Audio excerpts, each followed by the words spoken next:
Bitcoin Well operates a unique, fast-growing, self-custody Bitcoin platform that supports its Bitcoin Treasury strategy. CEO and founder Adam O'Brien is here to walk us through the strategy of marrying a self-sustaining, high-growth Bitcoin platform with a Bitcoin Treasury strategy. I'm Martin Gagel with Market Radius Research. Please remember, this is neither a recommendation nor investment advice. We're here to learn about the company. Adam, thank you. Welcome. Hey, Martin, thanks so much. And thanks everyone for joining. Looking forward to telling everyone a bit about Bitcoin Well. And just off the top, echoing what Martin said, I'm guessing what investors want to learn and know about the company here. But if you got questions, I'm no stranger to answering these questions. So please ask anything you like. Awesome. Well, thank you, everyone. The company is called Bitcoin Well. We're BTCW in the Canadian Venture Exchange. You can download this pitch deck on our website. This is live at bitcoinwell.com/investors. There you can also join our investor newsletter, which I highly recommend you do. When you download the deck, you'll see our lawyers saying hello, and then we'll dive straight into the team. The management team, myself, I'm a Bitcoin entrepreneur. I have been for since 2013, so almost 13 years now. I'm joined by public markets expert CEO Jason Vandenberg, and then Chantal Lillycrop has been with the company for 5 years and has seen pretty much every part of the business now, and is now our VP operations, helping me keep the train on the tracks and letting me soar on the vision that I'm particularly expert at. Through this, I want to just emphasize that we are building the publicly traded Bitcoin super company. This is a productive Bitcoin treasury strategy. This is a Bitcoin treasury company coupled with a Bitcoin operational business for turbocharged exposure to the Bitcoin industry. It is my belief that every company on the TSX, every company on the NASDAQ will eventually own Bitcoin.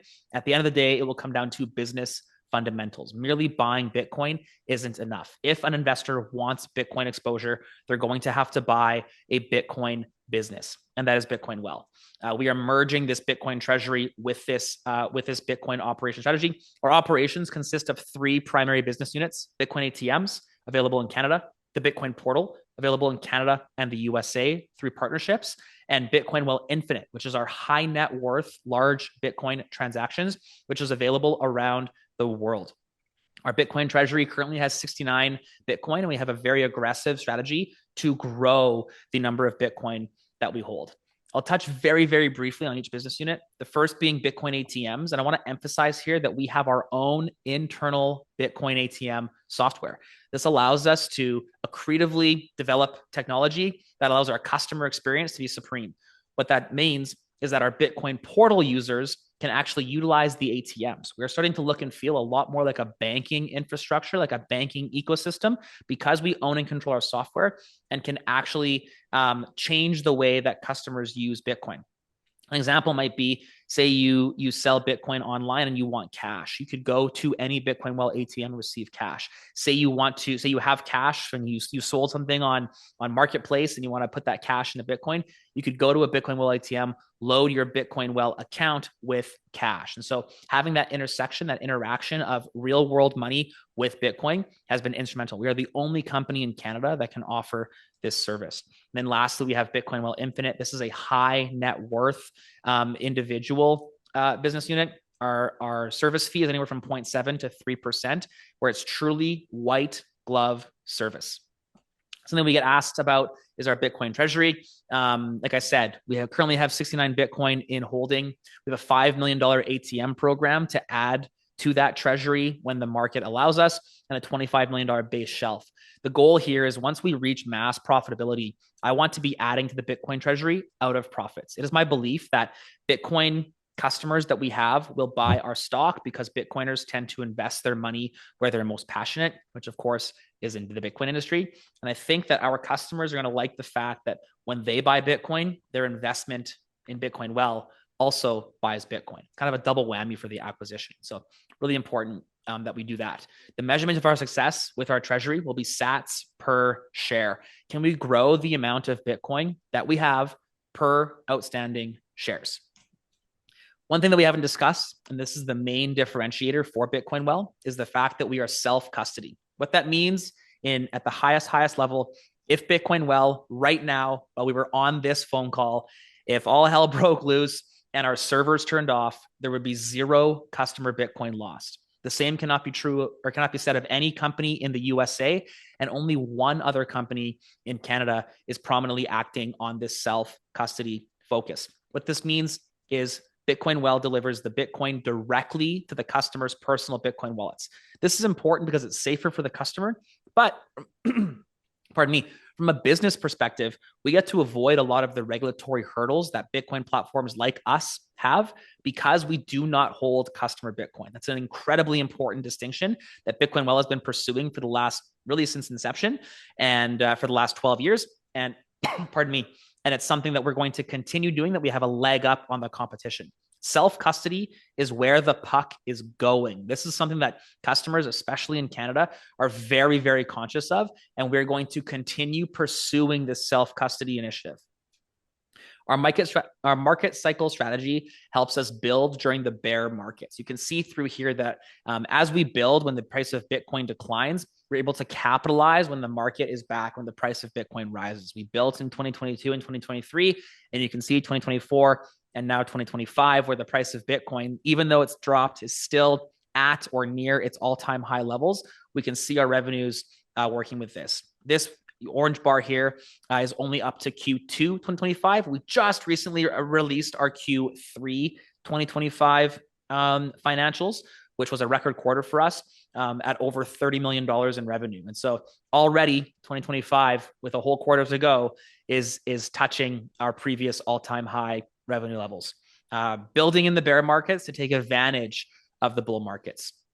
What has the bull market done for us so far? We've acquired over 50,000 unique user signups as at Q3 2025 with an average, with a 21% yearly active user rate. We are very, very efficient at acquiring the right customer. We've done all this without any direct advertising costs.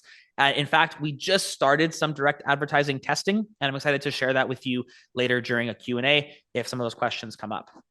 Lastly here, before we dive into the cap table, we've got a bit of an industry comparison.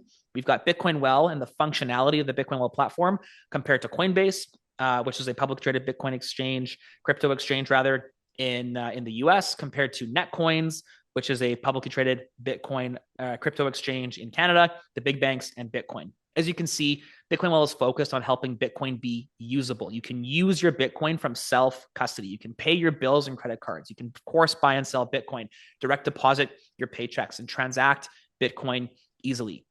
We differ from the other crypto exchange platforms and big banks, and we're kind of marrying these two concepts. We want to couple the convenience of modern banking and merge that with the benefits that Bitcoin allows for our customer. We're going to talk about this in depth, but very, very quickly, we acquire a customer. Once we acquire them, I think our secret sauce is that not only are we safer, but we have a 10-second sign up followed by a 2-minute verification. Once a customer is verified, you can spend 30 seconds and go directly from your bank to your Bitcoin wallet. We are the fastest place to buy Bitcoin in the country. After they do that, we're very, very sticky and easy to continue using us. You can actually buy Bitcoin. After you've made your first purchase, you can buy Bitcoin without even logging in. We've even been working on some concepts where you can text and you can DM us on a social media platform and buy Bitcoin that way. Bitcoin Well aims to be the fastest, the safest, and the easiest Bitcoin platform. And I think we're achieving that through some of our innovative initiatives. And then lastly, customer growth comes when they tell their friends. It is so important that we earn maximum trust with our existing users, because there's no amount of advertising, no amount of webinar, no amount of podcast that we can sponsor that will trump a friendly referral. We understand how important referrals are in the fintech space, and Bitcoin Well wants to build fans. We want to build more than just customers. We want to build fans of the brand. We've been working incredibly hard to build trust in an industry that is inherently trustless.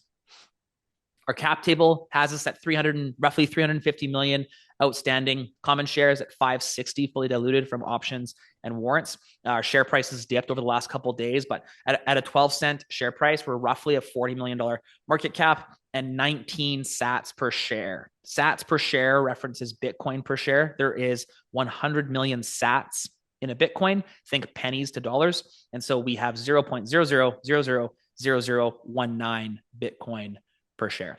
At the bottom here, of course, you can see our warrants, you can see our options. And one thing that I love to emphasize before we take questions is that insider ownership is over 35% at Bitcoin Well. As the founder CEO, I plan on being here for the next 40 to 50 years, as long as the shareholders will have me for that long.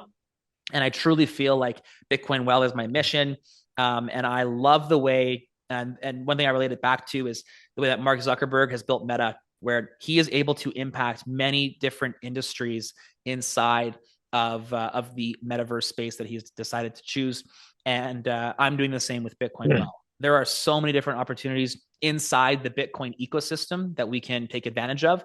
Being a Bitcoin pioneer for nearly for 13 years now, I believe that I'm well equipped to be able to lead the charge and do that. And so with that, I will turn it back over to you, Martin. Hopefully we get some good questions and looking forward to answering all of those. Thanks, everyone. Adam, thank you. I like that. Nice and tight presentation. I always appreciate those.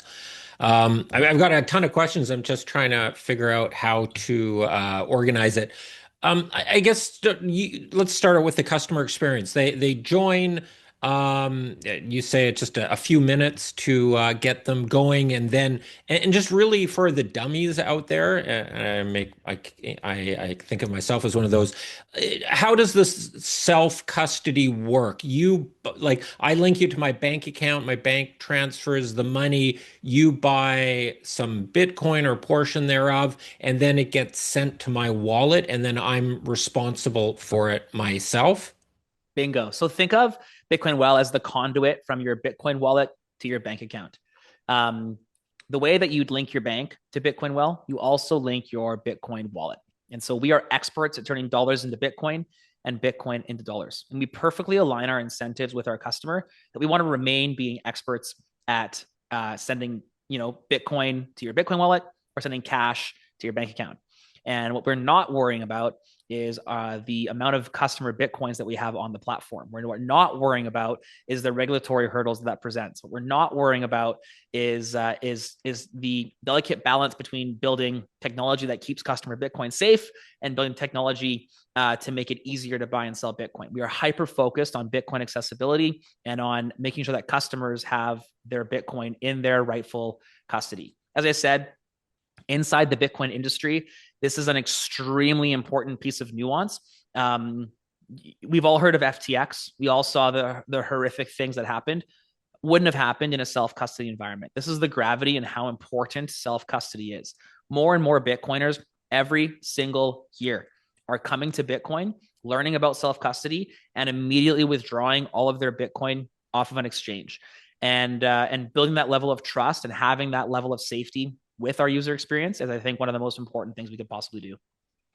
But I guess I think of myself. I'm a neophyte when it comes to Bitcoin and cryptos and that. I'd be afraid of like losing my own keys and like I like the fact that there's a 1-800 number I could maybe call up and say, "Oops, I can't log in here.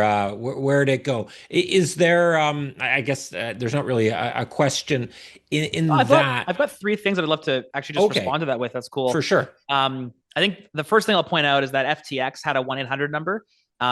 Those are useless. When you expose your Bitcoin to somebody else, calling them doesn't matter. If they are going to not be safe with your Bitcoin, the fact that you can call their support team means nothing. So that's kind of just the first thing I'll put there.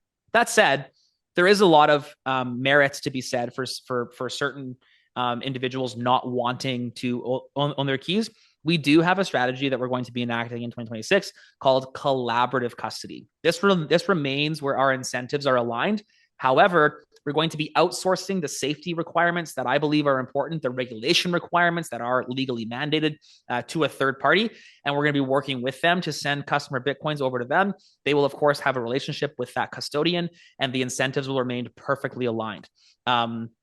However, in the early days, we had to pick a niche. And I think that building inside of a niche is the most important thing that you can do in 2025. And right now, I would say that Bitcoin Well is not anyone's first Bitcoin platform. We're their last Bitcoin platform. Martin, even you, as you dive in to Bitcoin and learn more about Bitcoin, you will understand how important self-custody is, arguably the most important aspect of Bitcoin. And you will take the 1 to 3 hours on a Saturday afternoon to learn how to properly self-custody Bitcoin, and you will never, ever go back.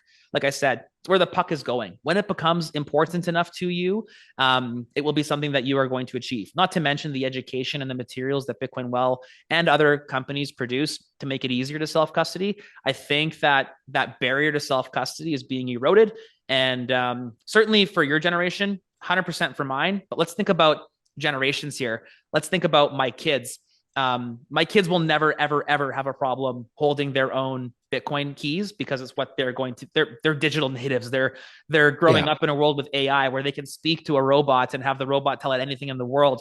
Self custody is not going to be a problem for the next generation. We're building a generational business here. I'm building a business that's going to be here. Like I said, I got 40, 50 years left in the chair as CEO, I hope. And I'm looking into the future for that.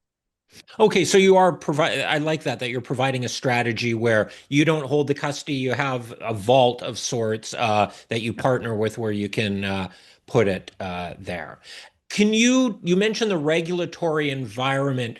Um, Talk about what regulation environment are you operating in? How constraining is that, or liberating, or what does that mean for how you operate the business? Yeah, for our business as a self Yeah. custody Bitcoin only platform, it's relatively simple. We're a money service business in Canada. We would be a money service business in the US as we continue to expand down there, and or we will be, I should say. And we just need to make sure that we abide by all of the anti money laundering and anti terrorist financing rules that the government and the regulatory bodies set out for us. What we are not exposed to, thankfully, is the securities regulation. Securities regulations are exposed for crypto companies that hold custody. So one of the most important reasons, business-wise, corporately, why we don't like custody is because we do not want the smoke. I don't want the Securities Commission breathing over Bitcoin Well, or I want to avoid that for as long as possible. Secondly, is because we don't sell unregulated digital assets. This means everything other than Bitcoin, ETH, Bitcoin Cash, and Litecoin has been classified as a security in Canada. We don't touch those things. We only touch Bitcoin. We are hyper focused on making Bitcoin usable. And as a result, the Securities Commission, our business model doesn't fall inside of their purview, and we are obviously governed by FinTrack. Recently, we've applied and we've been accepted into the Bank of Canada's RPAA program, which allows us to make payments on behalf of our customer. This is tremendous for us because we're able to now not only can we turn Bitcoin into dollars, but we can send those dollars anywhere on behalf of our customer. This means in Canada, you can pay your babysitter. You can send Bitcoin and your babysitter can receive an e-transfer. The person that, your lawn maintenance company, if you're buying, yesterday, actually, I bought my kids are getting older. We bought a family computer and I went to buy, and the guy needed an e-transfer. I was able to send Bitcoin from my personal Bitcoin wallet, and he received an e-transfer in 6 seconds. It was literally, Wow. I clicked send, Bitcoin was received, and the seller, had an e-transfer. We are completely changing the way people look at Bitcoin. Our customer can hold more of their wealth in Bitcoin because their Bitcoin is so much more usable. We're seeing amazing things happen in the US right now with Jack Dorsey's company, Square, or Block rather, turning on the ability to accept Bitcoin. Bitcoin Well is making it possible to accept Bitcoin before the merchants sign on, before the merchants catch up. And I think that empowering our users to buy, sell, and use Bitcoin all within the safety of their personal custody is why we're going to win.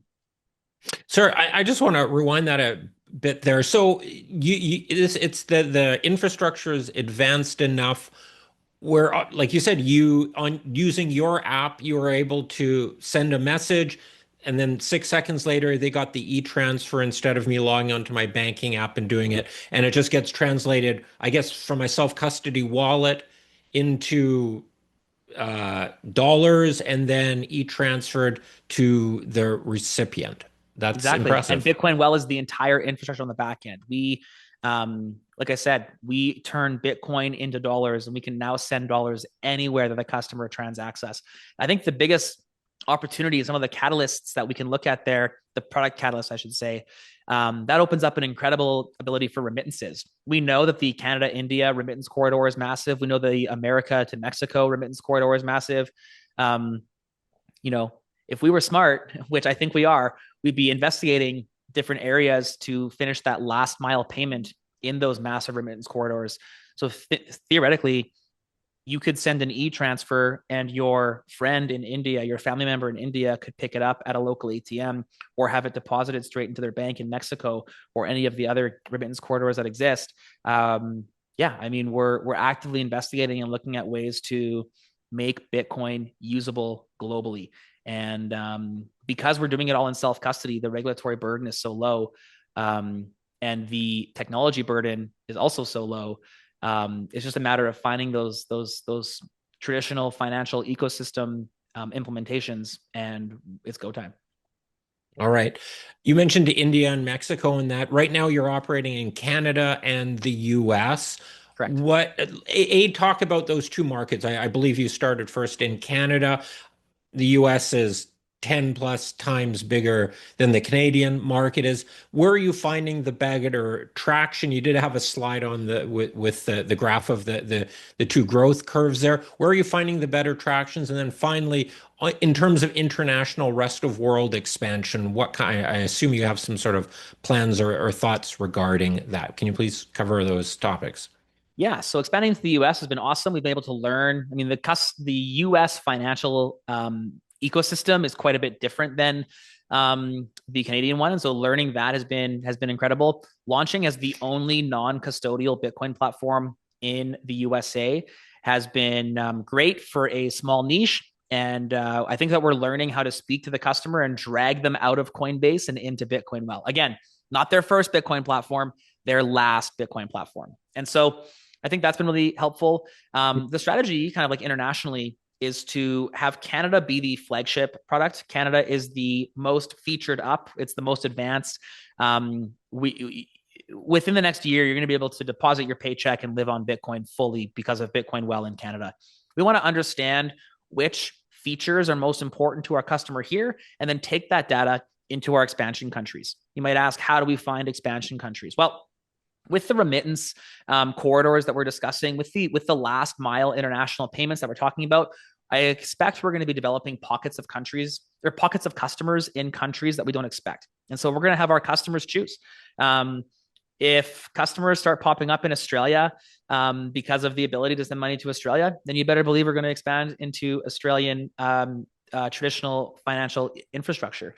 If customers are popping up in India or in Mexico or in Latin America or in Europe, we're going to follow where our customer base is. Yeah, I think that's kind of the strategy. The way that we're going to find those international customers is through what we're calling internally a world account. And a world account is going to be strictly Bitcoin offerings. You won't be able to go from dollars to Bitcoin or from euros to Bitcoin. You'll be able to go from Bitcoin on Lightning Network to Bitcoin on chain, maybe from Bitcoin on chain to a stablecoin network. You'll be able to do crypto exclusive things where we don't have to touch the legacy financial infrastructure in these jurisdictions, but we can under our existing regulations, we can work in those countries. And so, like I said, if you can go from stablecoin to Bitcoin in, let's say, Brazil, and all of a sudden we've got 5,000 customers in Brazil, well, probably we'll want to go from, stablecoin to bank account in Brazil, or from bank account in Brazil to Bitcoin. We're going to let our customers decide, and our success internationally will dictate our expansion plans as to where. So it's kind of like the workflow here is Canada is the flagship. We take the data from Canada and we know what to build first in the foreign jurisdictions. Where are those foreign jurisdictions? It's like places we already have customers. And those foreign, let's say you mentioned Australia, let's just say it's Australia, then you would have some kind of incorporation in Australia and follow the Australian regulatory environment. Presumably, it's less burdensome since you're self-custodial for the clients, and then your footprint would expand from there, one country to the next, as the market sort of pulls you there. Yeah, the public company would open up and have ownership in a local operating company. That Yeah. local operating company would be subject to the local regulatory licenses, and off we go. All right. All right. Can you talk about how do you I would think this. I'm actually quite surprised that there are none in the US and only two in Canada, given the whole ethos behind Bitcoin people being independent from the system and a trustless system. I think there's huge opportunity for people who are like the real Bitcoin faithful call it, want to be separate, that this is a huge opportunity for you in that market. How do you make them aware of your platform? The fact that you're the only one is sort of great, but it's also a bit of a burden, as a Yeah. lot of people probably don't even know you exist or that platform does exist. Talk about your customer acquisition strategy and obviously referrals. Hey, my buddy did this. I didn't know about that. That's a great way to do it, but a more scalable or how are you building that? Yeah, I think education is it. I think more importantly, gamified education is it. I think if we were funded up to oblivion and we had unlimited money to burn, we'd probably build the best Bitcoin courses in the world. In 2021, we Okay. built the Bitcoin Academy. We partnered with a local university in Alberta to distribute that. We've had thousands of students go through that. And as you can expect, once you finish the Bitcoin Academy, Bitcoin Well is pretty quick to email you and offer an account. I think the next more scalable step to that is, of course, improving and continuing to build on the Bitcoin Academy, but also gamifying education. I think that we're seeing, like, I mean, I look at my kids and how they learn, and that's probably how our target customer learns as well. Learning through play and learning through fun is the obvious answer. And so having some sort of funnel where we can educate the customer about the importance of Bitcoin, starting at a high level, and have their Bitcoin journey be trickled down through some interactive gamification, ultimately leading them to a self-custody environment and a Bitcoin Well account. I think that we're going to see an explosion in educational gamified content. And that's what I mean when I say the publicly traded Bitcoin super company. I want Bitcoin Well to lead that charge. Right now, we don't have the money to invest in that responsibly, and of course, I want to be fiscally responsible. I truly look at it like I'm stewarding shareholder funds, and I want to do that responsibly. And so, finding that balance between building what's important today, but also having the vision and understanding how the future is going to work. Education is the most important aspect of this industry, especially in the niche of this industry that we're in. And so we have the luxury of building for generations, and we have the luxury of that low time preference building mode. I think the reason you hinted at it earlier, Martin, the reason there's no one else in the US is just because they're building for the now. They know that the educational burden exists. They know that that they're going to be fighting the uphill battle. But I believe so strongly that it's important. I mean, again, like, look at FTX. Is it a surprise to anyone that the Coinbase terms of service dictate that if they go bankrupt, that the Bitcoin that are owned by the customer in Coinbase are forfeited by the customer? Is it a surprise that Coinbase security needs to be so tight because they own and control so many customer Bitcoin? Assets under management is traditionally a great metric to share with investors. I see it as a burden. I do not want to manage any of my customers' assets because of the honeypot problem, because of the jurisdictional problem, because of the regulatory problem. Bitcoin completely flips the script on a traditional finance model, and applying traditional finance to a non-traditional industry like the Bitcoin or crypto industry can and has had catastrophic effects. And so I think that customers, like I said, this is the fastest growing niche in Bitcoin, is self-custody. I think that a Bitcoin only self-custody environment is going to be the most important customer in the world. And we're capturing them.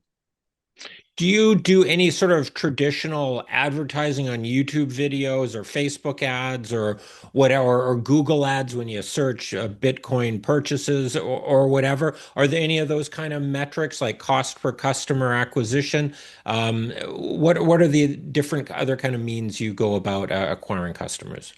Yeah, we've been pretty niche media focused. So Bitcoin sponsorship, Bitcoin podcasts, etc. We just this quarter started testing some PPC ads, mostly search with some display retention ad or retargeting ads.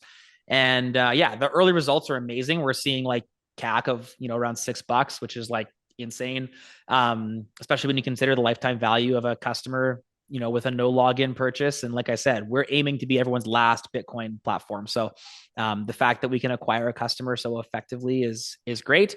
And I think we're going to continue testing that data and be allocating marketing resources appropriately. We have to find the good mix of like brand awareness and straight conversion advertising. I mean, I guess every business does.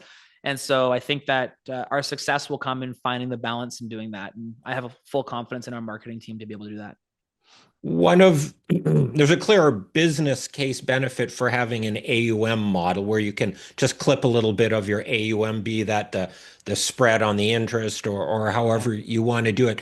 Do you find your customers do a lot of transactions and more, oh, hey, I just transferred some money, now I can do something else? Because if they just buy one Bitcoin, put it in their wallet off custody from you, then you never see them again. But I Yeah. presume they come back for more transactions. You're just they're either transaction platform of choice. That's what your plan is to be for them. Yeah. I think certainly it forces us to work harder on our user experience, work harder on our customer service, etc. One thing that's awesome about Bitcoiners is that they like to be around like-minded people, and they enjoy using platforms that align with their worldview, and that's Bitcoin well. Bitcoin only, self custody; those are the two most important things to Bitcoiners, and so I think that for that reason, they're going to continue using us. Um, that said, the average customer, like we have got some customers that transact every single day. They set up a recurring buy and they just, they deposit $500 and that $500 just gets sent to their personal Bitcoin wallet every single day. And they just repeat that every month. We've got some customers that transact, once a quarter in larger quantities. And so I think that we're kind of setting it up like it's designed to be a sticky, set it and forget it Bitcoin as savings strategy, not some like, to your point, we're not Robinhood, we're not WonderFi, we're not some like crypto casino investing platform. We're modeling ourselves after a banking platform. Everyone needs a bank account. Everyone's going to be using Bitcoin eventually. Um, you know, on average, a customer makes 7 transactions in their bank every single month with paycheck deposits, rent withdrawals, and then credit card payments. And Bitcoin Well is set up and setting itself up to capture all 7 of those important financial transactions that literally, anyone earning an income makes. Your fee structure, do you charge an explicit fee for so much for this transaction or that transaction? Or like Robinhood is quote free trading, but they have wider spreads and they get Yeah. sort of paid in the back end through whatever mechanisms they have. Your fee structure, how is that set up? Yeah, we're the same way. We're that spread model. We don't have transaction fees. We only have a spread. Okay. Right now, our spread is 1.2%. We probably have some flexibility to increase that as we continue to grow, but I want to keep it tight for the community. I want the early adopters of Bitcoin Well to be well rewarded, and I want them to tell their friends. Like I said, trust in this industry is everything. I want to reward our early customers, and so as a result, we've got very very tight spread, some of the best in the industry across Canada and the USA, and we're going to keep it that way so we can continue to make it attractive to use Bitcoin Well and switch from your existing platform. All right, now on to your treasury strategy. You're holding Bitcoin on your treasury. Um, is it just a whole buy and hold strategy? Are you trading it at all, or when do you decide, even if it's a one-way ticket into your account, when do you decide to buy? Obviously, everyone knows Bitcoin is very volatile. Are you trying to be cute, or you just say every day we buy a few satoshis and just we dollar cost average in? Talk about your general Bitcoin holding and acquisition strategy. Yeah. So the idea here is to hold Bitcoin as the supreme asset and then measure all of our investments against holding Bitcoin. If all we did was hold Bitcoin, we would be a terrible buy. I do not recommend anyone buy a Bitcoin treasury company that has no business or no hope of a future business. You can look at us like, frankly, I think Bitcoin Well is a better buy than MicroStrategy because we are productive, because we have meaningful income, and because we are, floating around that cash flow neutral. MicroStrategy lights $100 million a year on fire. That's not really a scalable play, in my opinion. And so when I look at our strategy, it is really designed to incorporate our conviction for long-term Bitcoin, the conviction that the price of Bitcoin will likely continue to reach that 30 to 40% CAGR year over year. And all of our decisions, whether we're to buy or sell or use the Bitcoin, have to be measured around that. Um, I do believe that in the future, we will just be buying based off of transactions, and then we'll make larger purchases based on our success in the capital markets. Part of the treasury strategy that is incredibly successful for MSTR and the like is that they're able to financialize their stock. And that's what Bitcoin Well is aiming to learn and continue to innovate in over the next year. We've got this kind of corporate roadmap that exists that kind of is like raise some money, buy some Bitcoin, uplist, cross list, financialize. And that financialization is how do we safely earn yield or some sort of benefits on the Bitcoin that we hold, on the assets that we hold, without without risking the safety of the treasury that we have? And how can we capture some of the captured money in the existing debt markets and bond markets? And so, without answering those questions, we don't have the answers. We'll be standing up a treasury committee here in the next few months to help us answer those questions, bringing in industry experts to help us answer those questions and to help us successfully utilize our Bitcoin treasury. All right. Let's switch to some audience questions here. I was wondering if you can give us an update on the $100 million capital raise as well as your path to profitability. Yeah, so we're kind of teetering around profitability right now. If we stopped marketing, we would have some positive cash flow, but we wouldn't have 68% year over year growth. So we're kind of trying to balance those two things. When is the right time to be acquiring customers, and when is the right time to be stacking sats or stacking cash? Right now, I still believe that a marketing spend will be more accretive than just holding the cash.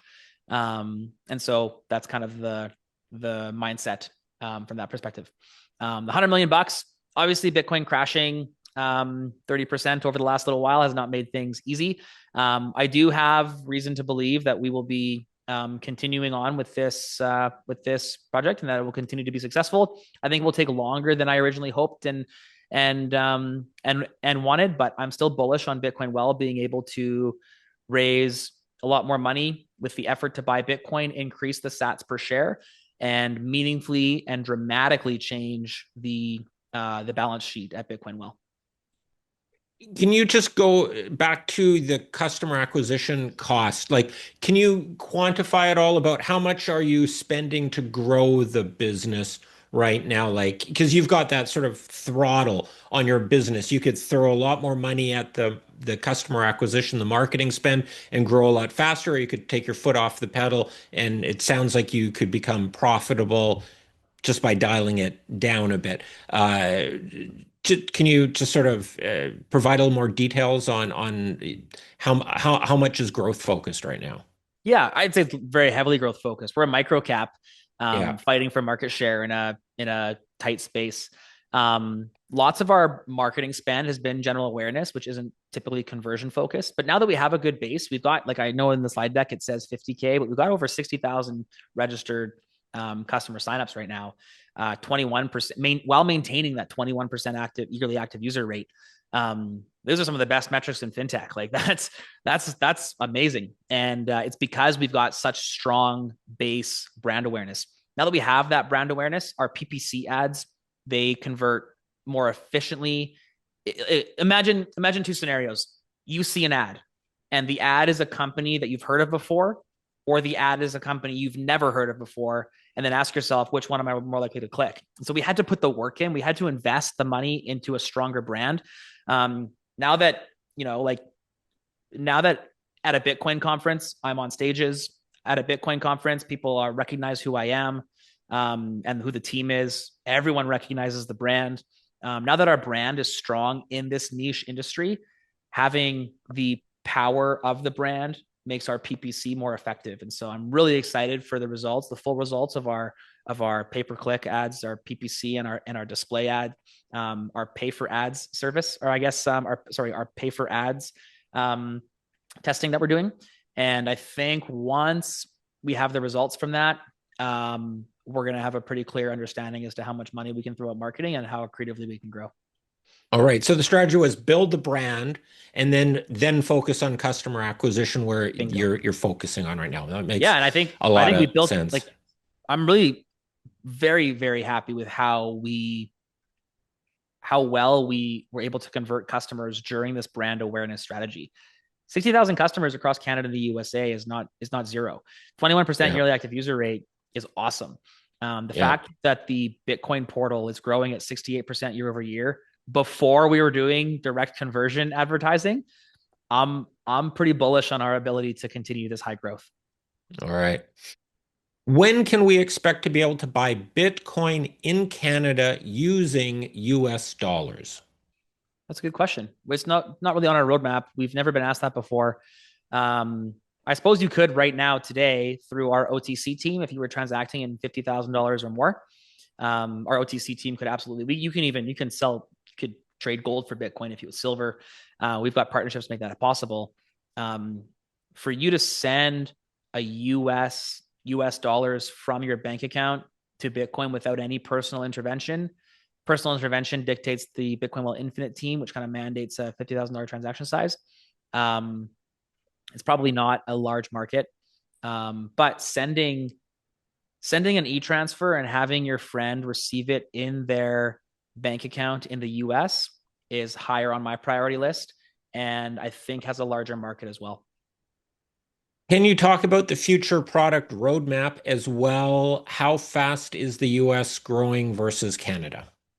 Yeah, so future product roadmap is really the question we're asking ourselves daily is how do you replace your bank with Bitcoin well? How do you deposit your paycheck and receive Bitcoin in self-custody and then pay your bills and then have your mortgage withdrawn from that? Where's a card play into all that? How does a card link up to a Bitcoin wallet so you can tap your Visa card and your Bitcoin wallet has a withdrawal like that? Those are the questions that we're asking is making Bitcoin usable. On top of the usability, I mean, remittance, like having remittances sent all around the world backed on Bitcoin, but that the customers have no idea, that's the holy grail. And so we're definitely focused on making Bitcoin usable. I see Bitcoin as money. I see Bitcoin not as just some speculative investment, but truly as a way to protect your wealth over generations. And you have to protect your wealth, you have to be able to use it. And so we are deeply focused on making Bitcoin more usable, and the product roadmap around that in Canada right now. Over the next year, let's call it, you should be able to deposit your paycheck and receive Bitcoin into self-custody. You should be able to pay your rent from your Bitcoin Well account, have your mortgage withdrawn from your Bitcoin Well account, have your car payment come out of your Bitcoin Well account. You should be able to buy a car with your Bitcoin Well account. We're really, really pushing the envelope on what can you do with your bank account and how can your Bitcoin Well account make that better and on Bitcoin. I don't remember the second part of your question though. The product roadmap. I Yeah. guess you were like, yeah, that Okay. was Oh, okay. growth, US, Growth. Yeah, Canada. yeah. The US growth. Yeah. Yeah. So US growth has been awesome. Of the 60,000 registered customers right now, I believe 15,000 are in the USA. And as you saw in the investor deck, and again, bitcoinwell.com/investors, you can download the investor deck and join the investor newsletter. You'll see in there the US growth is getting more and more and more and more and more every single month. I suspect that our ability to market and advertise to the US market is going to continue amplifying the chasm between Canadian growth and US growth. I think that the US market, being that we're the only non-custodial one, we should have a nice, easier time. I'm careful to use the word easier time capturing Bitcoiners that understand self-custody. Once we capture that Bitcoiner, they'll refer their friends. That'll be easy for them to do, and we'll incentivize them to do so. But it should also grow our customer base to the point where we'll have the funds to build that, that super education platform that we kind of described and discussed earlier. Can you talk about the current balance sheet, specifically the line of credit and the Bitcoin loans and the Bitcoin loans, will it be used to improve and will it be to improve with the capital raise? Yeah, we want to make the best decision for the balance sheet. The treasury strategy, like the way that I look at this is we've got two parts of the business. We've got the balance sheet and the profit loss statement. Um, the product roadmap, the marketing, all that stuff deals with the profit loss statement. The treasury is the balance sheet, and ideally, in a perfect world, the profit loss statement, amplifies the balance sheet. And so, as our balance sheet continues to see success, recently adding 60 Bitcoin ish to our treasury, and hopefully over the next, little while, adding hundreds more Bitcoin to the balance sheet. It would be very silly of us to keep the Bitcoin debt on the balance sheet. That frankly doesn't actually hurt the business, but makes our financials incredibly confusing. And so I think that tidying up the balance sheet in that way, accretively using the Bitcoin treasury to improve the balance sheet, the whole point, owning Bitcoin just for the sake of owning Bitcoin is useless in a company. The whole point of the Bitcoin treasury strategy is to help the balance sheet improve. And that's exactly how we're going to use it. All right. And also, part of the question here, I understand most of the interest payments are in shares, not actual dollars. Is that That's true? right. Yep. And so that's a large part of how we're able to continue growing. Imagine if all of our cash went to um, interest payments and not growth. That would suck. And so we're very thankful to the investors who take those payments in shares. And I think it's been instrumental in allowing us to grow through a very successful bull market. All right. With How do you find customer acquisition during sort of bullish markets or segments of Bitcoin itself? Is it easier to attract clients then, or if we're having a bear market, does that sort of scare clients away? Like, is your operating business highly correlated, call it, to the price of Bitcoin as well? So it kind of magnifies, or do they offset each other in any way? Yeah, I'd say on the surface, you could look at the market cycles like that, and I think that's probably true for most Bitcoin businesses. But I look at it like if there's two types of businesses, and one is a shotgun, and one is a sniper. The shotgun would be able to take a shot, and if there's lots of customers during a bull market, it would get lots of them. It would be able to capture tons. But a sniper can kind of be a little bit more picky and choosy. Maybe they get less, but it's a lot more efficient for them to capture customers with that. And I think that Bitcoin Well is probably the sniper. I think that there are new customers in bear markets, and there are lots of new customers in bull markets. And we have kind of the advantage of it's a lot easier for us to capture customer in the bull market. Um, Okay. but our customer acquisition doesn't go to zero in the bear market. And that's, I think, because the ones that were like in the industry, we call it being orange pilled. When you're orange pilled, you are like pursuing a Bitcoin journey.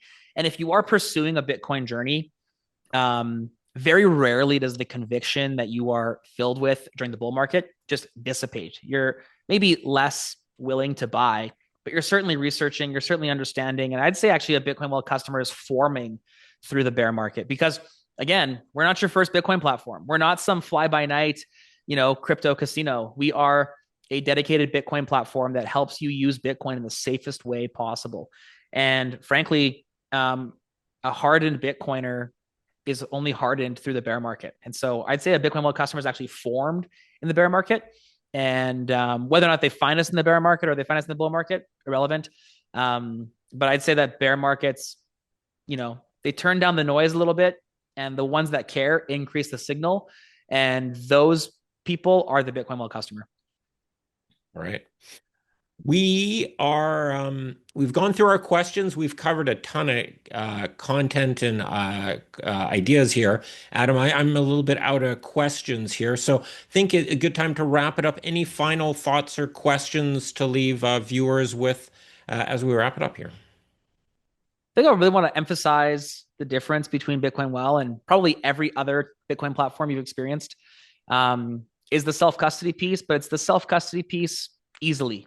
We are truly shooting for the masses. I understand that self-custody of Bitcoin is a scary topic, but again, this is where the puck is going. And my generation, and certainly my kids' generation, they're going to be self-custody only.